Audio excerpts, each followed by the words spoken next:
आज की वीडियो का टॉपिक है वाच्य परिवर्तन, यानी कि किसी भी वाक्य के कहने के तरीके को बदल देना कहलाता है वाच्य परिवर्तन।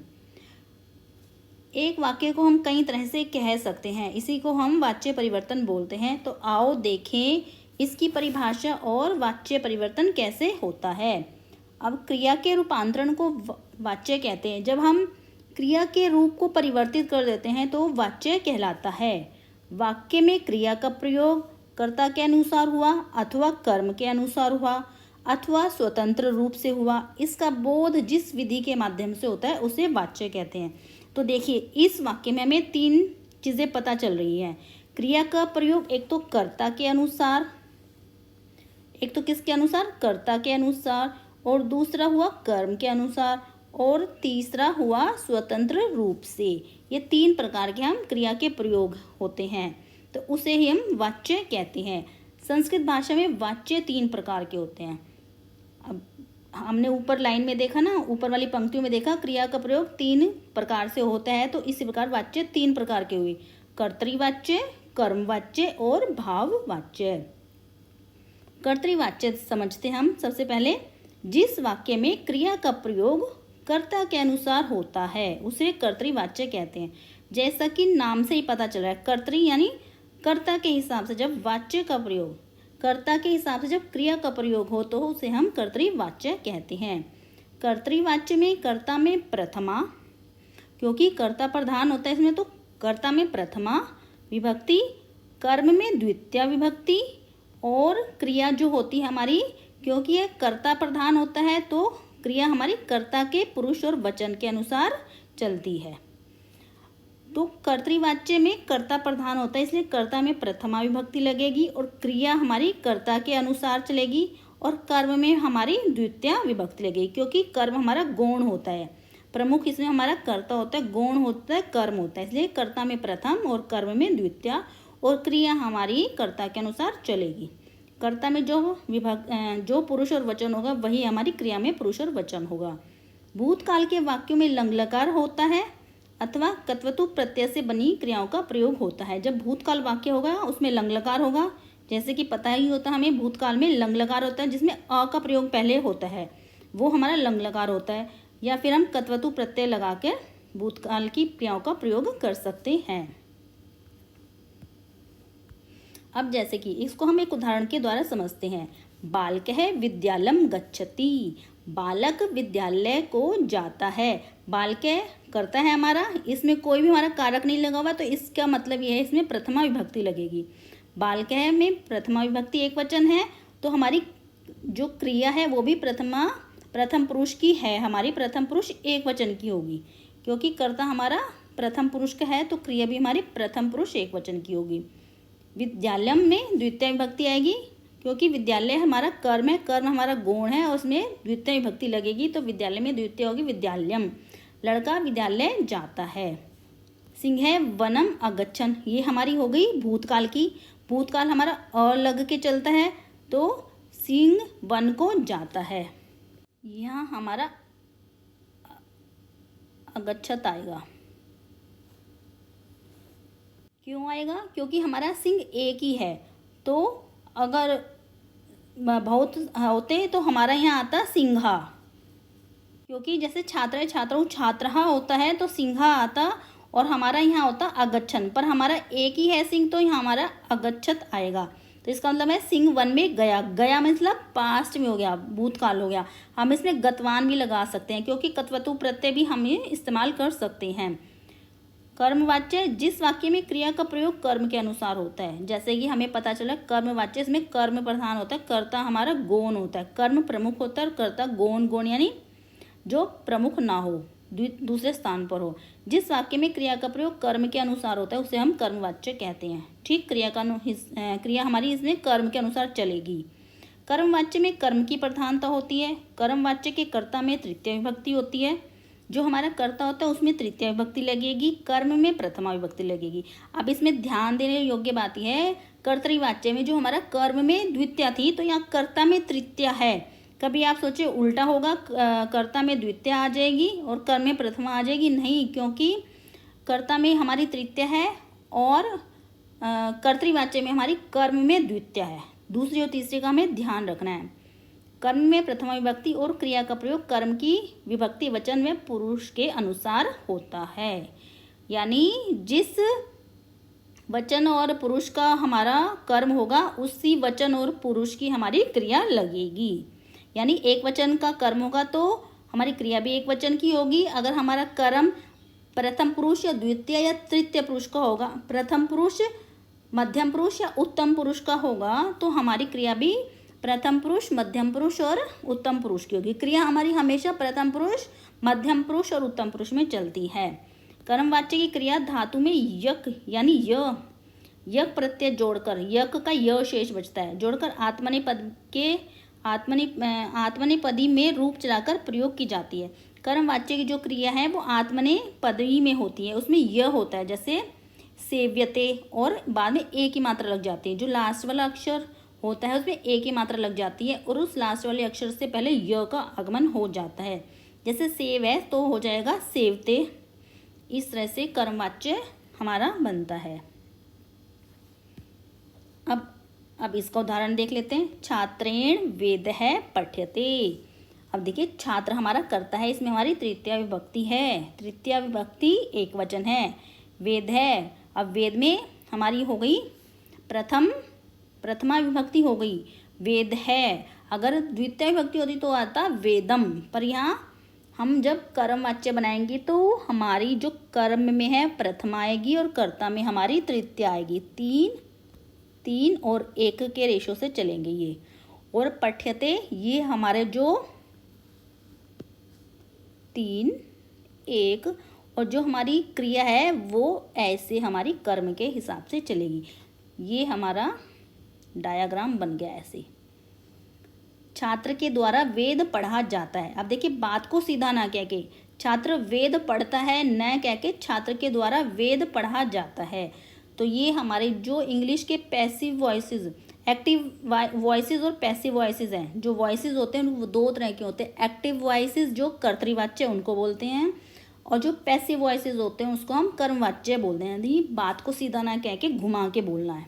अब है बालकेन पुस्तकम पठितम, बालक के द्वारा पुस्तक पढ़ी गई। तो यहाँ हमारा भूतकाल में हो गया, भूतकाल में हो जाएगा हमारा पठियते की जगह पठितम लग जाएगा। बालक में हमारी तृतीय विभक्ति एक वचन है। पुस्तकम हमारा, अब आप कहेंगे पुस्तकम में द्वितीय विभक्ति लगी है, नहीं, क्योंकि पुस्तक हमारा नपुंसकलिंग है, वो चलेगा हमारा किसकी तरह चलेगा, फलम फले फलानी। तो पुस्तकम पुस्तके पुस्तकानी ये प्रथम विभक्ति है, और द्वितीय विभक्ति भी है हमारी पुस्तकम पुस्तके पुस्तकानी, तो प्रथमा विभक्ति एक वचन है हमारा पुस्तकम। अब तीसरा है हमारा भाववाच्य। कौन सा वाच्य, भाववाच्य। अब जैसे कि ना ये कर्ता के हिसाब से चलता है, ना ये कर्म के हिसाब से चलता है। तो ना तो मतलब इसमें क्रिया, ये हमारा क्रिया के हिसाब से चलता है। जिस वाक्य में क्रिया का प्रयोग कर्ता अथवा कर्म के अनुसार ना होकर स्वतंत्र रूप से होता है। अब इसमें क्रिया का प्रयोग ना तो कर्ता के हिसाब से होता है ना कर्म के अनुसार होता है, उसे भाववाच्य कहते हैं। इसमें क्रिया की प्रधानता होती है। एक में थी कर्ता की प्रधानता, एक में थी कर्म की प्रधानता। तो अब हम क्रिया को क्यों छोड़े, तो भाववाच्य में हमारी क्रिया की प्रधानता होती है। क्रिया हमेशा प्रथम पुरुष एक वचन में होती है। अब ये ध्यान देने योग्य बात है, क्रिया हमेशा प्रथम पुरुष एक वचन में होती है। क्या होती है, हमेशा प्रथम पुरुष एक वचन में। इसमें कर्म नहीं होता, कर्म का हमारा इसमें क्या होता है, अभाव होता है। कर्ता होता है और क्रिया होती है, बस 2 ही चीज़ें होती हैं। कर्ता में तृतीय विभक्ति होती है, कर्ता में तृतीय होगी, और क्रिया में प्रथम पुरुष एक वचन। क्रिया कर्मवाच्य की तरह आत्मनेय पद में रहती है, और जो क्रिया होगी वो आत्मनेय पदी में होगी, परस्मयी पद में नहीं होगी। ठीक है, एक बार शॉर्ट में बता दूं मैं आपको, इसमें कर्म नहीं होता, और जो क्रिया होती है वो हमेशा प्रथम पुरुष एक वचन में होती है, और कर्ता में हमेशा तृतीय विभक्ति एक वचन होता है। अब जैसे कि इसका उदाहरण देखते हैं, जैसे कि रामेण हस्यते। अब रामेण हंसता है, नहीं सॉरी, राम के द्वारा हंसा गया। तो इसमें क्यों हंसा, कर्म तो है नहीं, किस वजह से हंसा, वो कर्म तो है ही नहीं, बस सीधा है राम के द्वारा हंसा गया। रामेण हस्यते, रामायण में तृतीया विभक्ति एक वचन है, हस्यते में क्या है हमारा हमेशा प्रथम पुरुष एक वचन में रहती है हमारी क्रिया, वो है ये। मया हस्यते, मेरे द्वारा हंसा गया, तो मेरे द्वारा, मया में तृतीय विभक्ति एक वचन है, हस्यते में प्रथम पुरुष एक वचन है। कर्तृवाच्य से कर्मवाच्य में परिवर्तन। अब हमारा है वाच्य परिवर्तन। कुछ जो हम कुछ पॉइंट्स हैं जो हाईलाइट कर रहे हैं, वो हैं हमारे ये कुछ पॉइंट हैं कर्तृवाच्य से कर्मवाच्य में परिवर्तन, ताकि आपको ये सब टिप्स पर याद रहें, आप कभी भी ना उसको भूल पाएंगे। कर्तृवाच्य के कर्ता में प्रथमा के स्थान पर कर्मवाच्य में तृतीय विभक्ति हो जाती है। अब हम कर्तृवाच्य से कर्मवाच्य बनाएंगे तो क्या क्या परिवर्तन होता है वो बताया गया है। कर्तृवाच्य के कर्ता में प्रथमा के स्थान पर कर्मवाच्य में तृतीय विभक्ति हो जाती है, यानी कर्तृवाच्य में तो क्या हो जाता है, जो कर्ता होता है वो प्रथम होता है, पर कर्मवाच्य में करेंगे हम तो तृतीय विभक्ति हो जाएगी। कर्तृवाच्य के कर्म को द्वितीय के स्थान पर प्रथमा कर दिया जाता है। जब कर्मवाच्य बनाएंगे तो कर्तृवाच्य के कर्म को द्वितीय के स्थान पर हम प्रथमा कर देंगे, द्वितीय से क्या हो जाएगा प्रथम में आ जाएगा। और जो हमारा कर्ता है वो हमारा प्रथमा के स्थान पर तृतीय हो जाएगा, और कर्म हमारा द्वितीय से प्रथमा में चला जाएगा। कर्मवाच्य में क्रिया को कर्म के पुरुष और वचन के अनुसार कर दिया जाता है। जब हम कर्मवाच्य बनाएंगे उसकी क्रिया हमारी कर्म के पुरुष और वचन के हिसाब से चलेगी। कर्मवाच्य में क्रिया में यक प्रत्यय जोड़कर आत्मनेपदी में रूप चलाकर प्रयोग किया जाता है। कर्मवाच्य में हमेशा आत्मनेपदी रूप चलते हैं, जिसमें एक ही मात्रा होती है और य का आगमन हो जाता है। जैसे ये है हस्यते, य का आगमन हो गया ना इसमें, इस तरह से। अब देखिए हम ये आपको शॉर्ट में समझाने के लिए मैंने एक टेबल बनाई है। देखिए कर्तृवाच्य में जो होता है, देख कर्ता कर्म और क्रिया है वो हमारे कर्तृवाच्य में कैसे रहते हैं, कर्मवाच्य में कैसे रहते हैं, भाववाच्य में कैसे रहते हैं।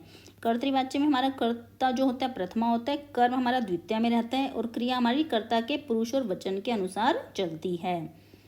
क्रिया हमारी कैसे चलती है, कर्ता के पुरुष और वचन के अनुसार। और कर्मवाच्य में जो कर्ता होता है तृतीय होता है, कर्म होता है जो प्रथमा में होता है, और जो क्रिया होती है कर्म के पुरुष और वचन के अनुसार चलती है ऐसे। और भाववाच्य में कर्ता में हमारी तृतीय विभक्ति होती है, और कर्म होता है अनुपस्थित होता है, और जो होता है जो क्रिया होती है हमेशा प्रथम पुरुष एक वचन में होती है, और क्रिया हमेशा आत्मनेपदी में होती है। मतलब कर्मवाच्य में भी आत्मनेपदी में हमारी क्रिया होगी, भाववाच्य में भी आत्मनेपदी में क्रिया होगी, बस कर्तृवाच्य में हमारी उभयपदी होती है, परस्मैपद पद में भी हो जाती है और हमारी आत्मनेपदी में भी होती है। अब कर्ता का परिवर्तन प्रथमा विभक्ति से तृतीय विभक्ति। जब हम कर्मवाच्य में कर्ता लगाते हैं तो वो प्रथमा से तृतीया में चला जाता है, तो आपको कोई कन्फ्यूज़न ना हो कि प्रथमा से तृतीया कैसे चेंज करें। तो हम आपको एक चार्ट बना के दे रहे हैं ताकि आपको शब्द रूप देखने की ज़रूरत ना पड़े और फटाफट आपको याद हो जाए, और क्वेश्चन आए तो आप फटाक से उसको कर लें। एम जो करता है हमारा प्रथमा विभक्ति में है, कर्तृवाच्य का है, तो तृतीय विभक्ति में जब कर्मवाच्य में परिवर्तित करेंगे तो अहम का मया हो जाएगा, वयम का अस्मा भी हो जाएगा। क्योंकि वयम हमारा बहुवचन है, तो जब हम तृतीय विभक्ति में बदलेंगे तो वो भी बहुवचन में ही जाएगा। एक वचन को एक वचन में परिवर्तित करेंगे, बहुवचन को बहुवचन में परिवर्तित करेंगे, द्विवचन को द्विवचन में परिवर्तित करेंगे। त्वम का तव्या यूयम देखिए बहुवचन है, युष्मा भी बहुवचन हो जाएगा, सह का तेन हो जाएगा, सा तया हो जाएगा। सा हमारा स्त्रीलिंग है तो तया हमारा स्त्रीलिंग है, तृतीय भक्ति स्त्रीलिंग क्या है तया। ते हमारा क्या है बहुवचन में है, से तौ ते, तो हमारा तई क्या है तृतीय विभक्ति बहुवचन है। ता हमारा बहुवचन में है तो ता भी हमारा तृतीय विभक्ति बहुवचन है, बालक है। प्रथमा विभक्ति एक वचन, तृतीय विभक्ति राम है से रामेण, सीता से सीत्या। सीत्या क्यों बनाए? क्योंकि सीता हमारा स्त्रीलिंग है, स्त्रीलिंग हमारा तृतीय विभक्ति सीत्या हो जाएगा। रमा रम्या, देखिए दोनों हमारे क्या से हैं? स्त्रीलिंग में। ये दोनों हमारे स्त्रीलिंग में, तो या आ गया है। लता लत्या, ये भी हमारा स्त्रीलिंग है, आ की मात्रा है तो ये लत्या हो गया। बालिका बालिक्या, ये भी स्त्रीलिंग है। बालकहा बालकही, बालिका बालिका भी। अब ये देखिए पुल्लिंग है तो बालकही हो जाएगा, और स्त्रीलिंग बालिका है तो बालिका भी हो जाएगा। ये हमारा पुल्लिंग का तृतीय विभक्ति बहुवचन है, ये हमारा स्त्रीलिंग का तृतीय विभक्ति बहुवचन है। अब कर्म का परिवर्तन द्वितीय विभक्ति से प्रथमा विभक्ति में।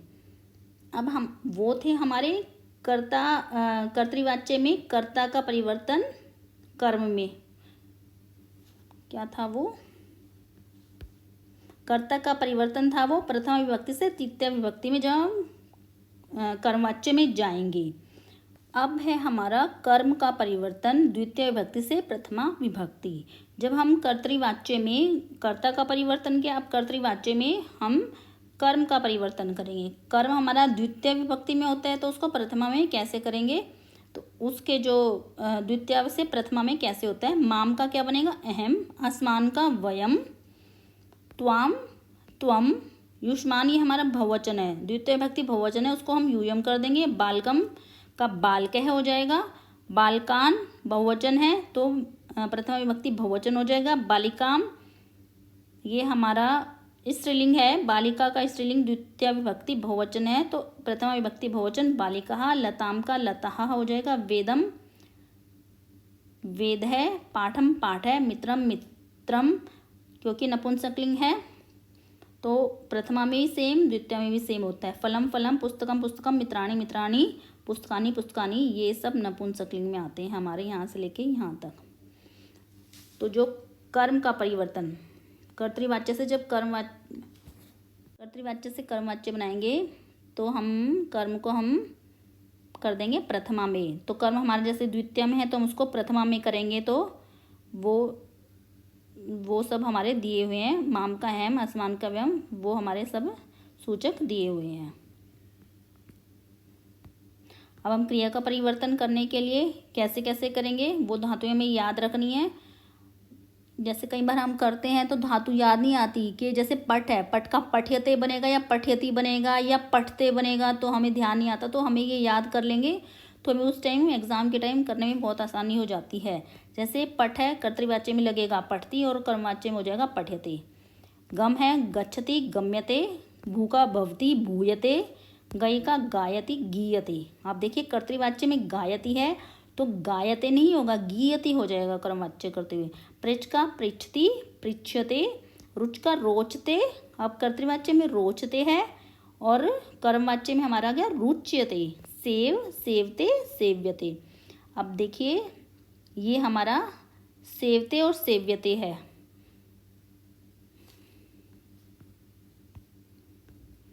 और लब लभते लभ्यते, भक्ष भक्ष्यति भक्ष्यते, क्रीड क्रीडति क्रीड्यते, ह्रिय ह्रय ह्रति ह्रियते, हन हन्ति हन्यते, क्री क्रोति क्रियते।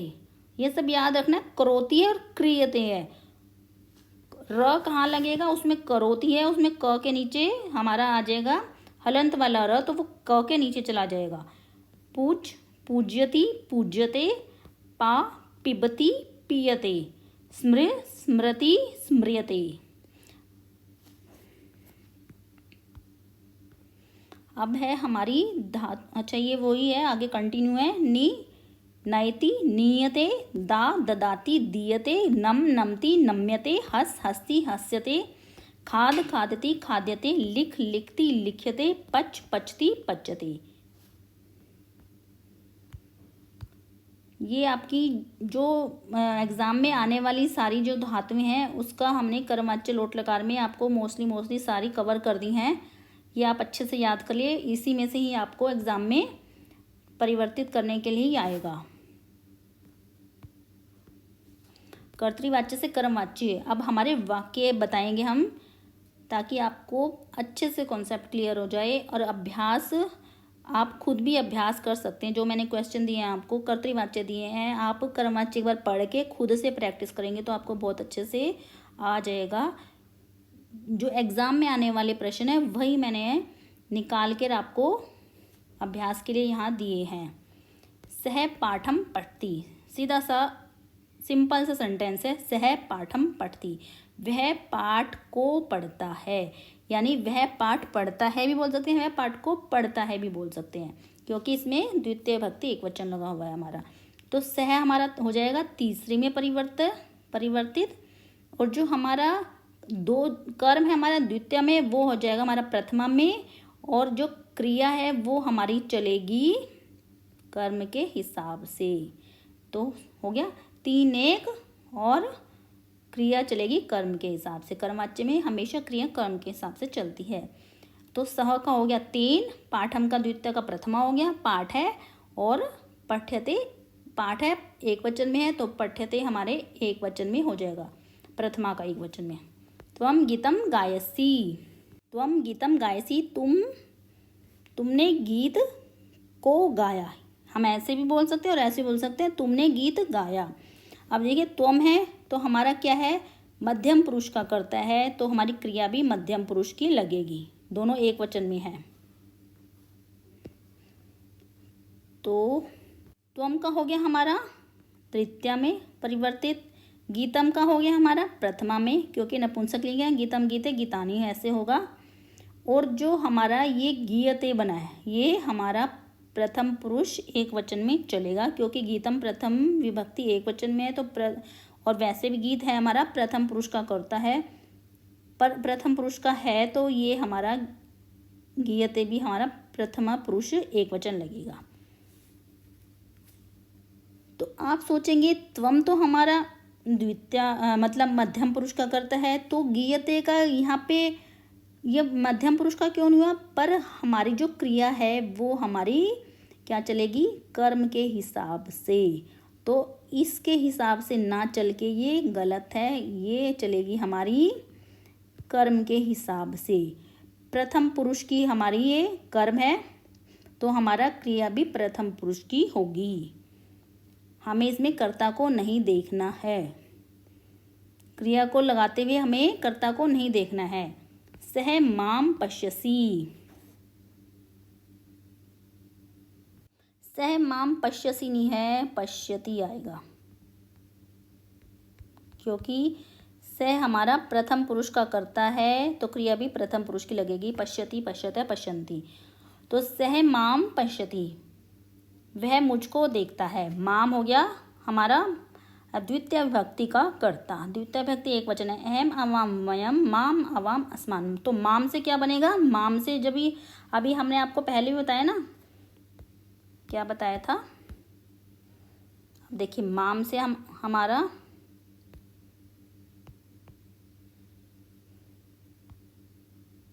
माम से माम से हमारा अहम था, तो यहाँ भी हमारा क्या आएगा, माम का हमारा अहम हो गया, सह तृतीय विभक्ति में बदल गया, 3 अहम। अब पश्यति जो है हमारा अहम के हिसाब से चलेगा, अहम तृतीय पुरुष का करता है, तो ये हमारी क्रिया भी तृतीय पुरुष की बनेगी। तृतीय पुरुष का होता है दृश्ये। कैसे होता है, दृश्यते, दृश्येते, दृश्यन्ते, दृश्यसे, दृश्यथे, दृश्यद्वे, दृश्ये, दृश्यावहे, दृश्यामहे। तृतीय जो हमारा उत्तम पुरुष है, दृश्ये, दृश्यावहे, दृश्यामहे, ऐसे चलता है। तो दृश्य हमारा एक वचन में आएगा, क्योंकि हमारा अहम भी एक वचन में है। तो 3 अहम दृश्य, ये 3 और 1, और क्रिया हमारी कर्म के अनुसार चलेगी। त्वम पुष्पाणि चिनोषि, ठीक है, त्वम तुम कौन सा हो गया हमारा, मध्यम पुरुष का कर्ता, क्रिया भी होगी हमारी मध्यम पुरुष की, ठीक है, दोनों एक वचन में है। पुष्पाणि, बहुत सारे पुष्पों को, तुम पुष्पों को चिनोषि चुनते हो। तो त्वम का हो गया हमारा त्वया, यानी तृतीय विभक्ति में हो गया। पुष्पाणि तो हमारा नपुंसकलिंग में प्रथमा विभक्ति द्वितीय विभक्ति सेम चलती है, तो पुष्पाणी का पुष्पाणी रहेगा, क्योंकि प्रथमा का बहुवचन भी पुष्पाणी है, द्वितीय का विभक्ति का भी बहुवचन पुष्पाणी है। तो द्वितीय से प्रथमा में करेंगे तो पुष्पाणी का पुष्पाणी ही रहेगा। अब चिनोशी का हो जाएगा चियंते, हो जाएगा चियंते, चियते, चियते, चियते, चियंते, बहुवचन लगेगा चियंते, लगेगा हमारा पुष्पाणी के हिसाब से। गौ तृणानि भक्षति, गाय तिनकों को खाती है, तो गाय का हो जाएगा तृतीय विभक्ति गवा, तृणानि का हमारा नपुंसकलिंग है, बहुवचन प्रथमा का और द्वितीय विभक्ति का सेम है, परंतु तृणानि बहुवचन में है तो हमारी जो क्रिया भी बहुवचन में हो जाएगी, हो जाएगा भक्ष्यन्ते। गीता गीतम गायति, गीता है, गीता गीत को गाती है, यानी गीता ने गीत गाया। तो हो गया गीता का, हो गया गीत्या। मैंने कहा था लता से लत्या हो जाएगा, गीता का गीत्या हो जाएगा, क्योंकि दोनों अकारांत वाले हैं, तो य का आगमन हो जाएगा तृतीय विभक्ति में। अब गीतम हमारा नपुंसकलिंग है, तो प्रथमा और द्वितीय सेम चलती है, और ये एक वचन में है तो हमारा क्रिया भी एक वचन में होगी कर्म के अनुसार। तो गीतम गीयते, गीता के द्वारा गीत को गाया जाता है। मेघा जलम वर्षन्ति, मेघा मतलब बहुत सारे मेघ बहुवचन है, जल को वर्षन्ति बरसाते हैं, यानी मेघ जल को बरसाते हैं। तो मेघा का बहुवचन क्या होगा तृतीय विभक्ति, मेघई जलम वृष्यते। अब यहाँ एक वचन हो गया, जलम एक वचन में है तो वृष्यते भी हमारा एक वचन में आएगा। अब विद्या विनयम ददाति, विद्या जो है विनय देती है, तो विद्या का तृतीय विभक्ति है विद्या, विनय है दीयते। विनयम का हो जाएगा हमारा प्रथम विभक्ति में विनय है, और दीयति हो जाएगा, ददाति से हो जाएगा दीयते। अब विद्या का ये जो हमारा कंप्यूटर है वो ऐसे लेता है, हम आपको अगर समझ में ना, हम विद्या को हम ऐसे लिखते हैं, द आधा य मिलके ये वाला द बन जाता है, ये वाला, और फिर आ की मात्रा, सॉरी ये ऐसे लिखा जाएगा विद्या, विद्या, य का आगमन हो जाएगा तृतीय विभक्ति में, य और लग जाता है एक और। सह मृगम हंति, वह मृग को मारता है, तो सह से हो जाएगा तेन, मृग का प्रथम विभक्ति एक वचन हो जाएगा मृग है, वह मृग को हन्यते मारता है, यानी उसके द्वारा मृग मारा जाता है। मृग है एक वचन में होगा, हन्यते भी एक वचन में है। राम है रावणम हतवान, राम ने रावण को मारा, ये देखिए हतवान कुतवतु प्रत्यय है, ये उसमें भूतकाल चल रहा है हमारा, तो राम के द्वारा रावण मारा गया हो जाएगा इसका। राम ने रावण को मारा, राम ने रावण को मारा तो हो जाएगा राम के द्वारा रावण मारा गया। तो रामेण, राम से रामेण हो जाएगा। रावणम का प्रथमा विभक्ति एक वचन रावण है, और हतवान से हो जाएगा हमारा हत है। तो यहाँ हमारा हतवान से हन्यते वगैरह कुछ नहीं आएगा, हतवान का तो चेंज हो जाएगा हमारा कुत प्रत्यय में, कत्वतु प्रत्यय हमारा कुत प्रत्यय में चेंज हो जाएगा।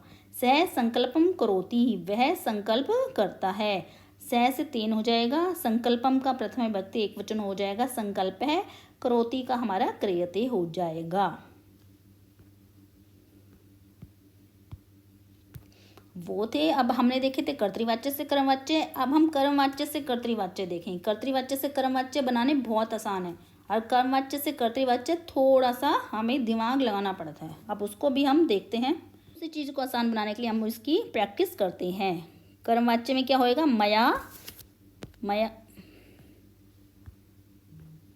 मया त्वम दृश्यसे, मेरे द्वारा तुम्हें देखा गया।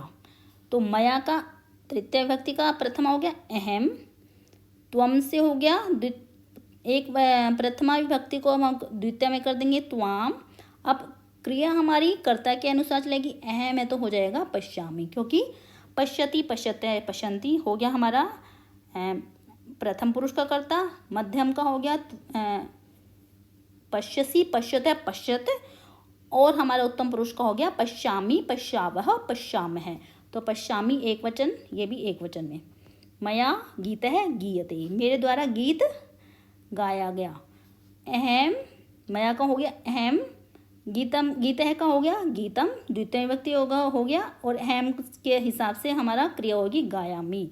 शिशुना पयः पीयते, शिशु के द्वारा दूध पियते पिया गया। तो शिशुना का हो गया शिशु, पयम पिबती, पयम में हो गया द्वितीय विभक्ति और क्रिया होगी हमारी कर्ता के अनुसार, हमारी होगी प्रथम पुरुष की, एक वचन में है दोनों। त्वया पाठः पठ्यते, तुम्हारा द्वारा पाठ पढ़ा गया। त्वम पाठम पठसी, तुम पाठ पढ़ते हो। त्वया का हो गया त्वम, पाठे का पाठम हो गया, पठ्यते का हो गया पठसी। तेन पत्रम लिख्यते, उनके द्वारा पत्र लिखा जाता है। सह पत्रम लिखती, वह पत्र लिखता है। तेन से हो गया सह, पत्रम का हो गया पत्रम और लिख्यते का हो गया लिखती, क्योंकि पत्रम हमारा नपुंसकलिंग में प्रथम विभक्ति और द्वितीय विभक्ति सेम चलती है। तेन ग्राम है गम्यते, उनके द्वारा गांव जाया गया। तो तेन से हो गया सह, ग्रामे का हो गया ग्रामम द्वितीय होगी और गम्यते का हो गया गच्छति, स के हिसाब से हो गया गच्छति। सरल्या, सरल्या का हो गया सरला, विसर्ग नहीं आएंगी क्योंकि स्त्रीलिंग में विसर्ग नहीं आती।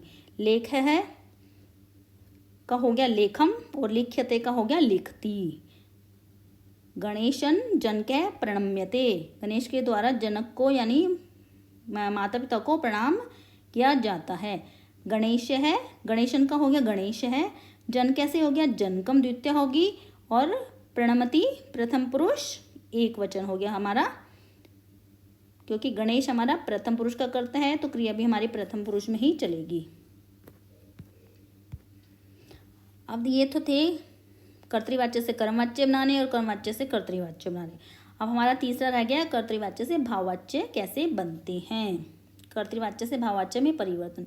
कर्तृवाच्य के कर्ता में प्रथमा विभक्ति के स्थान पर भाववाच्य में तृतीय विभक्ति लगा दी जाती है, यानी भाववाच्य बनाते हुए कर्ता को हम प्रथमा से तृतीया में कर देते हैं। प्रथमा से हम तृतीया में कर देते हैं। कर्तृवाच्य की क्रिया के स्थान पर भाववाच्य में कर्मवाच्य की भांति क्रिया लगाई जाती है। जैसे हमारी कर्मवाच्य में क्रिया लगती है, यक प्रत्यय लगता है जिसमें य का आगमन होता है और ए की मात्रा लग जाती है। भाववाच्य की क्रिया सदैव प्रथम पुरुष एक वचन में होती है। जो क्रिया हमारी हमेशा प्रथम पुरुष एक वचन में ही होगी, ये हमें याद रखना है। इसमें कोई कर्म नहीं होता, कर्म नहीं होता है। तो शॉर्ट में हम यानी कि जो कर्ता है हमारा भाववाच्य में वो तृतीय विभक्ति में हो जाएगा और जो क्रिया है वो कर्मवाच्य की तरह ही चलेगी और जो इसमें हमारा कर्म नहीं होता है, सिर्फ कर्ता और क्रिया होती है। सह तिष्ठति तेन स्थीयते, सह का तेन हो गया तृतीय विभक्ति में। राम है, रामे का तृतीय हो जाएगा रामेण। शेते, शेते से शीयते, राम सोता है, राम के द्वारा सोया जाता है। मोहने स्वपीति, मोहनेन तृतीय विभक्ति हो गया। स्वप्यते अहम चिंतयामि, मया चिंत्यते, मैं चिंता करता हूँ, मेरे द्वारा चिंता की जाती है।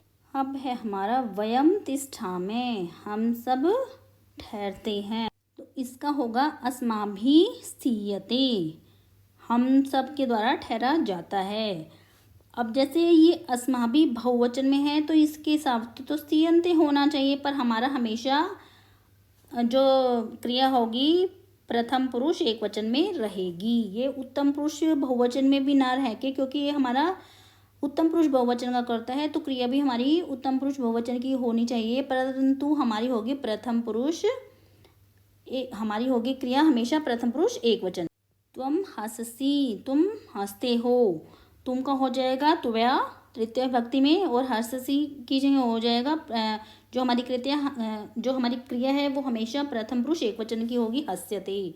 राम है, हस्ती, रामेण हस्यते, राम का हो गया तृतीय विभक्ति, रामेण और हस्यते का क्रिया तो हमें देखनी नहीं है, हमेशा प्रथम पुरुष एक वचन की लगानी है। मया हस्यते, अब हमारा भाववाच्य से कर्तृवाच्य करेंगे हम। अब हमने देखा था कर्तृवाच्य से भाववाच्य बनाने तो एक चीज़ के दोनों पहलू आने चाहिए, कर्तृवाच्य से भाववाच्य बनाना भी आना चाहिए और भाववाच्य से हमें कर्तृवाच्य भी बनाना आना चाहिए, ताकि हमारा कॉन्सेप्ट क्लियर हो जाए और हमें अच्छी से प्रैक्टिस भी हो जाए। अपने आप को टेस्ट करने का मौका मिलता है। ऐसे हमें अगर दोनों तरह से हम कार्य को करते हैं। मया हस्यते, मया का हो जाएगा अहम, और हस्यते यहाँ तो प्रथम पुरुष एक वचन है, परंतु कर्तृवाच्य बनाते हुए हमें क्रिया कर्ता के हिसाब से लगानी पड़ेगी। अहम हसामी उत्तम पुरुष का कर्ता है तो क्रिया भी हमारी उत्तम पुरुष की होगी। मया क्रंद्यते मेरे द्वारा रोया जाता है तो अहम क्रंदामी मैं रोता हूँ। सिंहेन गर्जते सिंह के द्वारा गर्ज जाता है, सिंह गर्जती। तेन पठ्यते उनके द्वारा पढ़ा जाता है, सह पठती वह उनके द्वारा पढ़ा जाता है, उनके द्वारा नहीं सॉरी उसके द्वारा पढ़ा जाता है। उनके में तो बहुवचन हो गया, परंतु तेन तो एक वचन में ही आता है, तो तेन पठ्यते वह उन्हें मतलब उसके द्वारा पढ़ा जाता है, तो सह पठती वह पढ़ता है। तो ये थे हमारे वाच्य के ऊपर, फुल वाच्य के ऊपर हमारा वीडियो। सारे तीनों तरह के वाच्य हमने पूरे अच्छे से समझा दिए। कर्तृवाच्य से कर्मवाच्य बनाना, कर्मवाच्य से कर्तृवाच्य बनाना, कर्तृवाच्य से भाववाच्य बनाना, भाववाच्य से हमें कर्तृवाच्य भी बनाना, और उनके कर्ता भी परिवर्तित कैसे किए जाते हैं, कर्म कैसे परिवर्तित होता है, मतलब प्रथम कर्त से तृतीया में कैसे परिवर्तित होता है कर्ता, और जो कर्म है वो द्वितीया से प्रथम और प्रथम से द्वितीया कैसे बनता है, ये सब हमने देखा। अगर आपको वीडियो पसंद आई हो तो प्लीज़ लाइक करें, क्योंकि एक वीडियो को बनाने में बहुत मेहनत लगती है। और प्लीज़ मेरे चैनल को ज़रूर सब्सक्राइब करें, इससे मुझे बहुत ज़्यादा मोटिवेशन मिलता है ताकि मैं आगे से आगे नई से नई वीडियो डाल सकूं। आपका बहुत बहुत धन्यवाद।